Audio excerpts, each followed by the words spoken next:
तक बने रहेगा। अगर चैनल पे नए हैं तो चैनल को सब्सक्राइब जरूर कर लीजिएगा। तो चलिए आज का वीडियो शुरू करते हैं। तो दोस्तों पहला प्रश्न है शिक्षण अधिगम प्रक्रिया यात्रा है। तो दोस्तों शिक्षण अधिगम प्रक्रिया यात्रा है। ऑप्शन में दिया गया है ठोस से अमूर्त की ओर, सरल से कठिन की ओर, ज्ञात से अज्ञात की ओर, ये सभी। तो दोस्तों इसका राइट आंसर ऑप्शन डी हो जाएगा, ये सभी।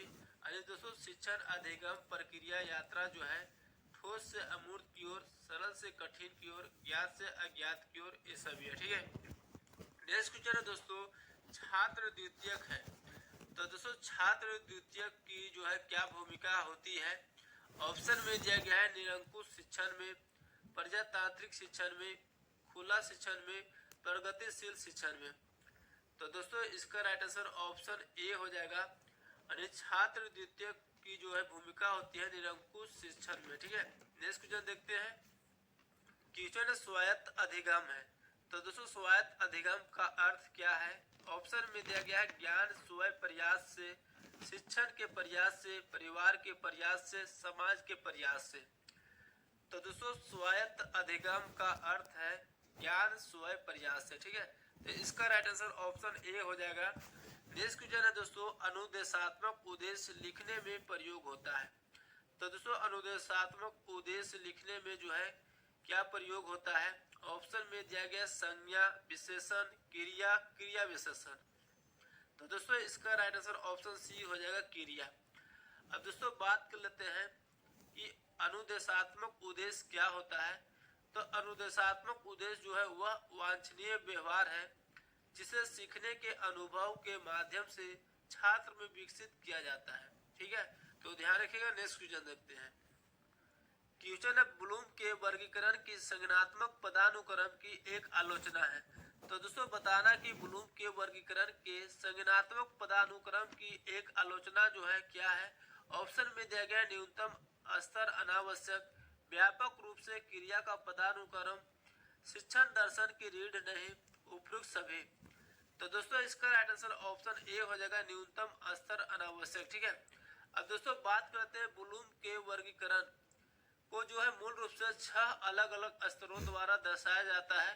कौन कौन से है। तो दोस्तों ज्ञान, पहला जो है ज्ञान है, दूसरा सम्यक, सम्यक को समझ भी कहते हैं। ठीक है, तीसरा है अनुप्रयोग, चौथा है विश्लेषण, पांचवा है संश्लेषण और छठा है मूल्यांकन। ठीक है दोस्तों ब्लूम के वर्गीकरण का जो है शुरुआत कहाँ से किया गया था। तो शिकागो विश्वविद्यालय से किया गया था। ठीक है, तो सभी पॉइंट को ध्यान रखिएगा। नेक्स्ट क्वेश्चन देखते हैं दोस्तों। क्वेश्चन आगमन विधि है। तो दोस्तों आगमन विधि क्या है। ऑप्शन में दिया गया शिक्षक केंद्रित है, पाठ्यक्रम केंद्रित है, शिक्षार्थी केंद्रित है, विद्यालय केंद्रित है। तो दोस्तों आगमन विधि जो है शिक्षार्थी केंद्रित है। ठीक है, तो इसका राइट आंसर ऑप्शन सी हो जाएगा। अब दोस्तों शिक्षण की आगमन विधि के प्रतिपादक कौन थे। तो शिक्षण की आगमन विधि के प्रतिपादक जो है अरस्तु थे। ठीक है, अरस्तु थे, तो ध्यान रखिएगा। ठीक है, नेक्स्ट क्वेश्चन देखते हैं। क्वेश्चन आगमन विधि की त्रुटि है कि यह। तो आगमन विधि की त्रुटि क्या है। ऑप्शन में दिया गया अधिक समय लेता है, तत्काल समाधान देता है, अव्यवस्था उत्पन्न करता है, शिक्षक को अप्रभावित बनाता है। तो दोस्तों आगमन विधि की त्रुटि है कि यह जो है अधिक समय लेता है। तो इसका राइट आंसर ऑप्शन ए हो जाएगा। नेक्स्ट क्वेश्चन देखते हैं। क्वेश्चन निगमन विधि का लाभ है। तो दोस्तों निगमन विधि का क्या लाभ है। ऑप्शन में दिया गया सभी विषयों में प्रयोग संभव, उच्च स्तर के लिए उचित, एक ही साथ सभी को शिक्षण, उपयुक्त सभी। तो दोस्तों इसका राइट आंसर ऑप्शन डी हो जाएगा, उपयुक्त सभी। यानी दोस्तों निगमन विधि का लाभ होता है सभी विषयों के प्रयोग संभव, उच्च स्तर के लिए उचित और एक ही साथ सभी का शिक्षण। ठीक है, अब दोस्तों बात कर लेते हैं कि शिक्षण की निगमन विधि, यानी शिक्षण की निगमन विधि के जनक कौन थे। तो अरस्तु थे। ठीक है, अरस्तु थे, तो ध्यान रखिएगा। नेक्स्ट क्वेश्चन देखते हैं। क्वेश्चन पाठ्य योजना में विशिष्ट उद्देश्य है। तो पाठ्य योजना में विशिष्ट उद्देश्य जो है किसके लिए है। ऑप्शन में दिया गया शिक्षक के लिए, शिक्षार्थी के लिए, पाठ्यक्रम के लिए, ये सभी। तो दोस्तों इसका राइट आंसर ऑप्शन ए हो जाएगा, यानी पाठ्य योजना का विशिष्ट उद्देश्य जो है शिक्षक के लिए। ठीक है, नेक्स्ट क्वेश्चन है दोस्तों, ध्यान आकर्षित करना किनकी व्यवस्था में महत्वपूर्ण अवयव है?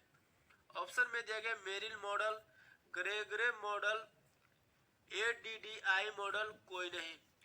तो दोस्तों ध्यान आकर्षित करना किनकी व्यवस्था में महत्वपूर्ण अवयव है? तो ग्रेगरे मॉडल की है, ठीक है। तो बी इसका राइट आंसर हो जाएगा। नेक्स्ट क्वेश्चन देखते हैं। क्वेश्चन है, सूक्ष्म शिक्षण में किन कौशलों का उपयोग किया जाता है? तो सूक्ष्म शिक्षण में जो है किन कौशलों का उपयोग किया जाता है? ऑप्शन में दिया गया श्यामपट्ट कौशल, खोजपूर्ण प्रश्न कौशल, ए और बी दोनों, इनमें से कोई नहीं। तो दोस्तों इसका राइट आंसर ऑप्शन सी हो जाएगा, ए और बी दोनों, ठीक है। नेक्स्ट क्वेश्चन देखते हैं। क्वेश्चन अनुदेशन एवं शिक्षण में परस्पर एक समानता है। तो दोस्तों अनुदेशन एवं शिक्षण में परस्पर एक समानता क्या है? ऑप्शन में दिया गया दोनों ही छात्र केंद्रित होते हैं, दोनों ही विषय केंद्रित होते हैं, दोनों में ही पृष्ठ पोषण, पूर्ण बल एवं पाठ्य विश्लेषण पर विशेष बल दिया जाता है, उपयुक्त में से कोई नहीं। तो दोस्तों इसका राइट आंसर ऑप्शन सी हो जाएगा, दोनों में ही पृष्ठ पोषण, पूर्ण बल और पाठ्य विश्लेषण पर विशेष बल दिया जाता है, ठीक है। नेक्स्ट क्वेश्चन देखते हैं। क्वेश्चन निम्नलिखित में से कौन सा कथन सूक्ष्म शिक्षण के लिए गलत है? तो कौन सा कथन जो है सूक्ष्म शिक्षण के लिए गलत है? ऑप्शन में दिया गया एक शिक्षक प्रशिक्षण अवधारणा। दोस्तों यह जो है सही है, यह शिक्षक के आत्मविश्वास को कम करता है, ये दोस्तों गलत है। यह जो है शिक्षक के आत्मविश्वास को बढ़ाता है, ठीक है, यानी विकास करता है। थर्ड में दिया गया यह रचनात्मक पृष्ठ पोषण प्रदान करता है, ये सही है, ठीक है, उपयुक्त में से कोई नहीं। तो दोस्तों इसका राइट आंसर ऑप्शन बी हो जाएगा, जो गलत है, यानी यह शिक्षक के आत्मविश्वास को कम करता नहीं है, बढ़ाता है, यानी विकास करता है, ठीक है। नेक्स्ट क्वेश्चन देखते हैं। क्वेश्चन है, कक्षा के अंदर बालकों के अधिगम पर सर्वाधिक प्रभाव दृष्टिगोचर होता है। तो कक्षा के अंदर बालकों के अधिगम पर जो है सर्वाधिक प्रभाव दृष्टिगोचर किस पर होता है? ऑप्शन में दिया गया है कक्षा का अनुशासन, कक्षा का मनोवैज्ञानिक वातावरण, कक्षा का सामाजिक वातावरण, उपयुक्त में से कोई नहीं। तो इसका राइट आंसर ऑप्शन बी हो जाएगा, कक्षा का मनोवैज्ञानिक वातावरण, ठीक है। नेक्स्ट क्वेश्चन देखते हैं। क्वेश्चन है, समावेशी शिक्षा के मूल सिद्धांत है। तो दोस्तों समावेशी शिक्षा के मूल सिद्धांत क्या है? ऑप्शन में दिया गया है इसमें हर वर्ग के बच्चे शामिल है, समावेशन विविधता को महत्व देता है, ए और बी दोनों, उपयुक्त में से कोई नहीं। तो दोस्तों इसका राइट आंसर ऑप्शन सी हो जाएगा, ए और बी दोनों, ठीक है। अब दोस्तों बात कर लेते हैं समावेशी शिक्षा क्या होता है। तो समावेशी शिक्षा जो है ऐसी शिक्षा व्यवस्था है जिसमें समान बालकों तथा शारीरिक एवं मानसिक रूप से बाधित बालकों को एक समान विद्यालय में एक साथ शिक्षा दी जाती है, ठीक है, उसे समावेशी शिक्षा कहते हैं। नेक्स्ट क्वेश्चन देखते हैं। क्वेश्चन है दोस्तों, पुस्तकालय एक ऐसी जगह है जहाँ, तो दोस्तों पुस्तकालय एक ऐसी जगह है जहाँ ऑप्शन में दिया गया ढेर सारी किताबें रखी हुई है, ढेर सारे खिलौने रखे हुए हैं, ढेर सारे कपड़े रखे हुए हैं, उपयुक्त में से कोई नहीं। तो दोस्तों पुस्तकालय जो है एक ऐसी जगह है जहाँ पर ढेर सारी किताबें रखी हुई है, ठीक है। तो ए इसका राइट आंसर हो जाएगा। नेक्स्ट क्वेश्चन देखते हैं। क्वेश्चन निम्नलिखित में से कौन सा एक पुस्तक का प्रकार है? तो कौन सा जो है एक पुस्तक का प्रकार है? ऑप्शन में दिया गया समान पाठ्य पुस्तक, संदर्भ पुस्तक, ए और बी दोनों, उपयुक्त में से कोई नहीं। तो दोस्तों इसका राइट आंसर ऑप्शन सी हो जाएगा, ए और बी दोनों, ठीक है। नेक्स्ट क्वेश्चन है, निम्नलिखित में से कौन सा गुण शिक्षकों का नहीं है? तो कौन सा गुण जो है इनमें से शिक्षकों का नहीं है? ऑप्शन में दिया गया सहानुभूति, संचार, रचनात्मकता, ईर्ष्या। तो दोस्तों इसका राइट आंसर ऑप्शन डी हो जाएगा, ईर्ष्या, ठीक है। नेक्स्ट क्वेश्चन देखते हैं। क्वेश्चन है, एक शिक्षक के निम्नलिखित में से कौन से व्यक्तिगत गुण शिक्षण को प्रभावित करते हैं? ऑप्शन में दिया गया संवेदनशीलता, प्रबंधन क्षमता, सामाजिक कौशल, इनमें से कोई नहीं। तो दोस्तों इसका राइट आंसर ऑप्शन ए हो जाएगा, संवेदनशीलता, ठीक है। नेक्स्ट क्वेश्चन देखते हैं। क्वेश्चन दोस्तों, उस शिक्षा में शिक्षक की भूमिका होती है। तो दोस्तों उस शिक्षा में शिक्षक की क्या भूमिका होती है? ऑप्शन में दिया गया छात्रों में स्वयं अध्ययन को बढ़ावा देना, छात्रों को जानकारी प्रदान करना, छात्रों की समस्या को हल करने में उनकी मदद करना उपयुक्त में से कोई नहीं। तो दोस्तों इसका राइट आंसर ऑप्शन ए हो जाएगा, छात्रों में स्व अध्ययन को बढ़ावा देना। ठीक है, नेक्स्ट क्वेश्चन देखते हैं। क्वेश्चन मूल्यांकन प्रक्रिया संबंधित है। तो दोस्तों मूल्यांकन प्रक्रिया जो है किससे संबंधित है? ऑप्शन में दिया गया संपूर्ण अधिगम प्रक्रिया, परीक्षा, जांच, मापन। तो दोस्तों मूल्यांकन प्रक्रिया जो है संपूर्ण अधिगम प्रक्रिया से संबंधित है। ठीक है, तो ए इसका राइट आंसर हो जाएगा। नेक्स्ट क्वेश्चन है, निम्नलिखित में से कौन मूल्यांकन का उपकरण नहीं है? तो कौन जो है मूल्यांकन का उपकरण नहीं है? ऑप्शन में दिया गया निर्धारण, मापनी, प्रोजेक्ट रिपोर्ट, जांच सूची, संचय रिकॉर्ड। तो दोस्तों इसका राइट आंसर ऑप्शन बी हो जाएगा, प्रोजेक्ट रिपोर्ट। ठीक है, नेक्स्ट क्वेश्चन देखते हैं। क्वेश्चन है पोर्टफोलियो एक उपकरण है। तो दोस्तों ऑप्शन में दिया गया छात्रों के काम का संग्रह समय अवधि में, छात्रों के अंक का संग्रह समय अवधि में, छात्रों के ग्रेड का संग्रह समय अवधि में, उपयुक्त सभी। तो दोस्तों पोर्टफोलियो एक उपकरण है छात्रों के काम का संग्रह समय अवधि में। ठीक है, तो इसका राइट आंसर ऑप्शन ए हो जाएगा। नेक्स्ट क्वेश्चन है खेल कूद का प्रयोजन है।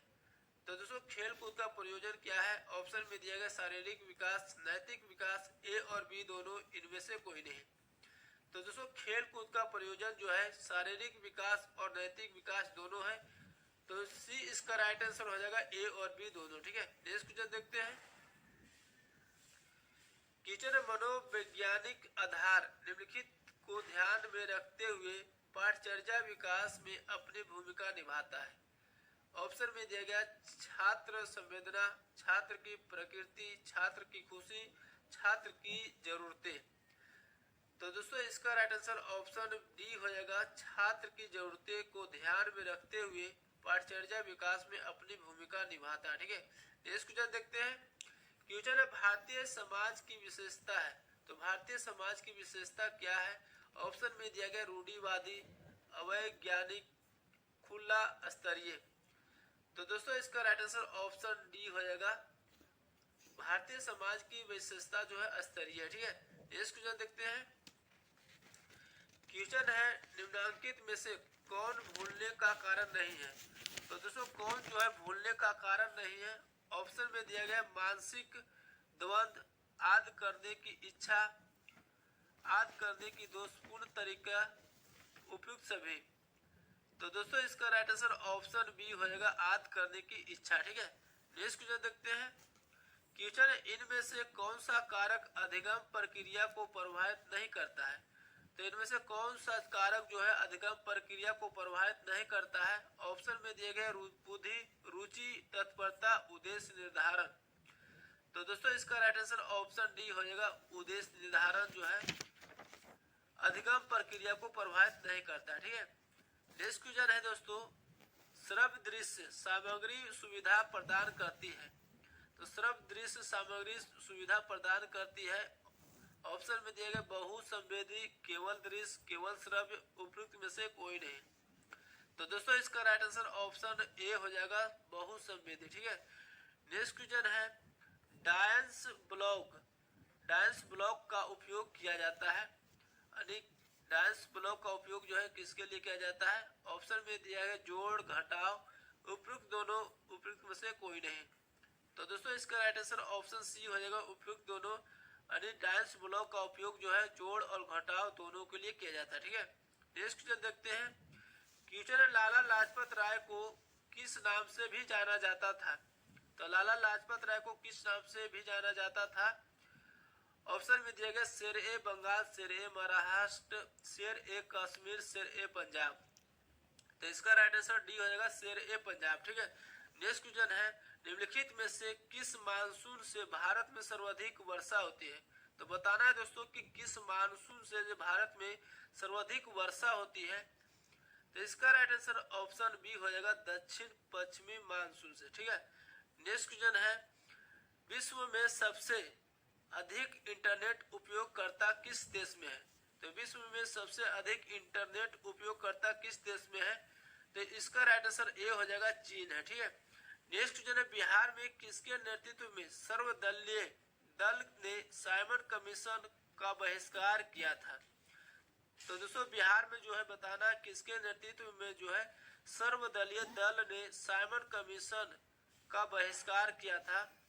तो इसका राइट आंसर ऑप्शन ए हो जाएगा अनुग्रह नारायण सिन्हा के नेतृत्व में। ठीक है, अब दोस्तों साइमन कमीशन का गठन कब किया गया था? तो गठन किया गया था 1927 में, और भारत कब आया था? तो 1928 में। ठीक है, तो ध्यान रखिएगा। नेक्स्ट क्वेश्चन देखते हैं।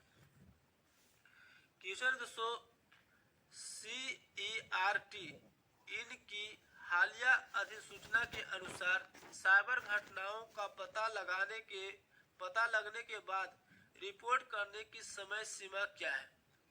ऑप्शन में दिया गया 2 दिन, 1 दिन, 12 घंटे, 6 घंटे। तो इसका राइट आंसर ऑप्शन डी हो जाएगा 6 घंटे। ठीक है, नेक्स्ट क्वेश्चन है निम्न में से किसे द्वितीयक वायु प्रदूषक कहा जाता है? तो निम्न में से किसे जो है द्वितीयक वायु प्रदूषक कहा जाता है? तो इसका राइट आंसर ऑप्शन ए हो जाएगा ओजोन को। ठीक है, नेक्स्ट क्वेश्चन है दोस्तों ठोस कचरे को जलाने की अनुशंसा नहीं की जाती है क्योंकि? ऑप्शन में दिया गया यह बहुत महंगा है, इसके लिए बहुत सी जगह की आवश्यकता है, इसके लिए आधुनिक तकनीकों की आवश्यकता है, यह कई पर्यावरणीय मुद्दे का कारण बनता है। तो दोस्तों ठोस कचरे को जलाने की अनुशंसा नहीं की जाती है क्योंकि यह जो है कई पर्यावरणीय मुद्दों का कारण बनता है। ठीक है, तो डी इसका राइट आंसर हो जाएगा। नेक्स्ट क्वेश्चन देखते हैं। क्वेश्चन भारी वर्षा वाले क्षेत्रों जैसे असम में रहने वाले ग्रामीणों या लोगों को अपने घर किस प्रकार के बनाने चाहिए? तो दोस्तों इसका राइट आंसर ऑप्शन बी हो जाएगा बांस के खंभों पर ढालू छत वाले घर। ठीक है, नेक्स्ट क्वेश्चन देखते हैं। कीचड़ निम्नलिखित देशों की अर्थव्यवस्था सबसे बड़ी वार्षिक CO2 उत्सर्जन के लिए जिम्मेदार है? ऑप्शन में दिया गया USA, चीन, ए और बी दोनों, ब्राजील। तो दोस्तों इसका राइट आंसर ऑप्शन सी हो जाएगा ए और बी दोनों, USA और चीन दोनों। ठीक है, नेक्स्ट क्वेश्चन है भारत के निम्नलिखित में से किस क्षेत्र में राजहंस घोंसला बनाने के लिए बड़ी संख्या में प्रवास करते हैं? तो दोस्तों इसका राइट आंसर ऑप्शन बी हो जाएगा कच्छ का रण। ठीक है, नेक्स्ट क्वेश्चन देखते हैं। क्वेश्चन है यदि एक आयत की लंबाई और चौड़ाई 12 फुट और 11 फुट है तो उसका क्षेत्रफल ज्ञात कीजिए। अब दोस्तों यहाँ पर आयत की लंबाई और चौड़ाई दिया गया है 12 फुट और 11 फुट, तो आयत का क्षेत्रफल ज्ञात करना है। ठीक है, तो आयत का क्षेत्रफल क्या होता है? लंबाई गुने चौड़ाई होता है। लंबाई 12 फुट दिया गया है, चौड़ाई 11 फुट दिया गया है, गुना करेंगे दोस्तों तो 132 वर्ग फुट हो जाएगा। ठीक है, 132 वर्ग फुट इसका राइट आंसर ऑप्शन बी हो जाएगा। नेक्स्ट क्वेश्चन देखते हैं। क्वेश्चन 1000 का 2 साल के लिए 2% प्रति वर्ष की दर से चक्रवृद्धि ब्याज ज्ञात कीजिए। तो यहाँ पर दोस्तों चक्रवृद्धि ब्याज ज्ञात करना है। दिया गया दोस्तों मूलधन दिया गया 1000, दर दिया गया 2% और समय दिया गया 2 साल। ठीक है, तो चक्रवृद्धि ब्याज अनिश CI बराबर क्या हो जाएगा? CI बराबर होता है फॉर्मूला P × 1 + R/100 पर पावर T - P होता है। वैल्यू रखेंगे दोस्तों 1000 लिखेंगे, 1 + R का वैल्यू लिखेंगे 2/100 पर पावर T 2 साल माइनस 1000। इसी को दोस्तों सोल्व करेंगे तो दोस्तों आ जाएगा 40.4। ठीक है, तो 40.4 रुपया आ जाएगा। तो इसका राइट आंसर ऑप्शन सी हो जाएगा। ठीक है, नेक्स्ट क्वेश्चन देखते हैं। क्वेश्चन दशमलव अंश में 42/10,000 का मान क्या होगा? तो 42/10,000 का मान हो जाएगा 0.0042। बी इसका राइट आंसर हो जाएगा। ठीक है, नेक्स्ट क्वेश्चन देखते हैं। क्वेश्चन है दोस्तों जब किसी संख्या को 893 से विभाजित किया जाता है तो शेषफल 193 आता है। जब इसे 47 से विभाजित किया जाता है तो शेषफल क्या होगा? तो यहाँ पर दोस्तों शेषफल कितना आ रहा है? जब 893 से विभाजित किया जाता है तो शेषफल 193 आता है। अगर दोस्तों 47 से विभाजित किया जाता है तो शेषफल क्या आएगा बताना है। ठीक है, तो इस तरह के क्वेश्चन दोस्तों बनाना है तो कैसे बनाना है? तो दिए गए शेषफल में अंत में जिससे विभाजित किया जाता है उसे क्या करेंगे, दिए गए शेषफल में विभाजित करेंगे। यानी 47 से विभाजित करेंगे 193 में, तो जो शेषफल बचेगा यानी 4 से लगाएंगे तो 7 चौक 28 और 4 चौक 16 और 2 18, शेषफल कितना बच गया, तो 5 बच गया। तो यही दोस्तों आंसर हो जाएगा बी। ठीक है, नेक्स्ट क्वेश्चन देखते हैं।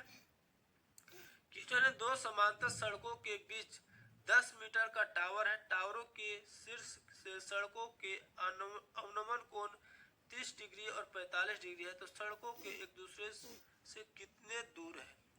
तो इसको कैसे बनाएंगे, तो दोस्तों दो समांतर सड़क है, यानी एक सड़क यहाँ पर है और एक सड़क यहाँ पर है। ठीक है, इसके बीच दोस्तों टावर है। ठीक है, टावर जो है 10 मीटर का है। अब इसको मिला देंगे। ठीक है, यहाँ पर से यहाँ पर इस तरह से अवनमन कोण बना रहा है इधर और इधर। ठीक है, एक 30 डिग्री का बना रहा है, एक 45 डिग्री का। दोस्तों एकांतर कोण से ये 30 डिग्री हो जाएगा और ये 45 डिग्री हो जाएगा। ठीक है, अब दोस्तों निकालना है, इसको निकालना सड़क के बीच की दूरी, यहाँ से यहाँ की दूरी निकालना है। तो दोस्तों यहाँ से यहाँ तक की दूरी मान लेंगे x, यहाँ से यहाँ तक की दूरी मान लेंगे x, और यहाँ से लेकर यहाँ तक के y मान लेंगे।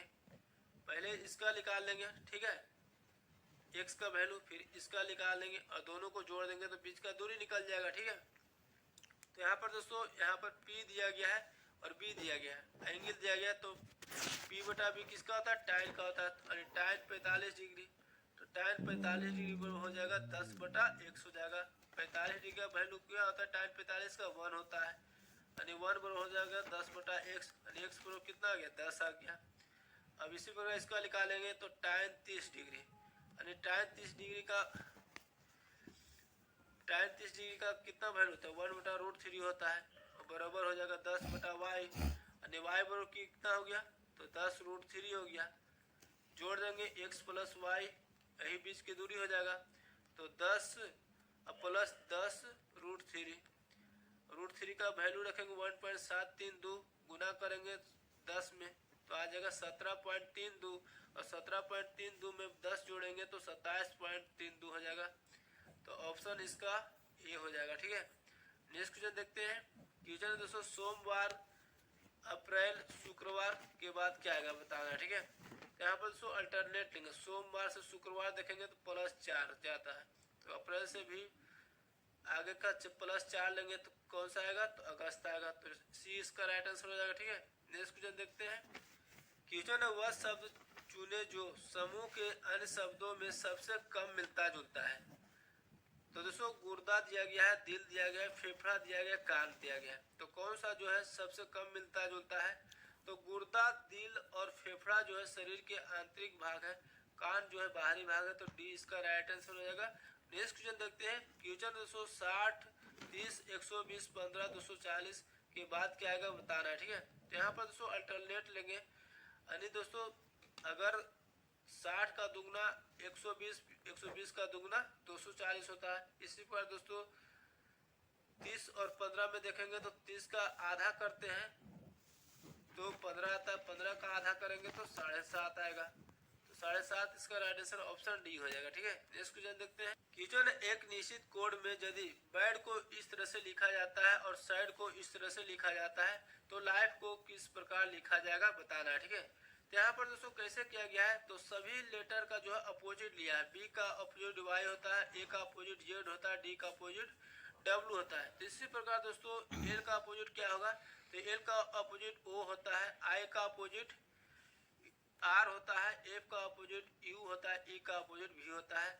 तो कौन सा ऑप्शन हो जाएगा, ए हो जाएगा। ठीक है, नेक्स्ट क्वेश्चन देखते हैं। क्वेश्चन है दोस्तों, सीता की ओर इशारा करते हुए निखिल ने कहा, मैं उसकी माँ के बेटे का एकलौता बेटा हूँ। सीता निखिल से किस प्रकार संबंधित है, यानी निखिल का सीता क्या होगा बताना है, क्या लगेगा। तो दोस्तों बी, ए इसका राइट आंसर हो जाएगा बुआ। ठीक है, तो दोस्तों आज की वीडियो यहीं तक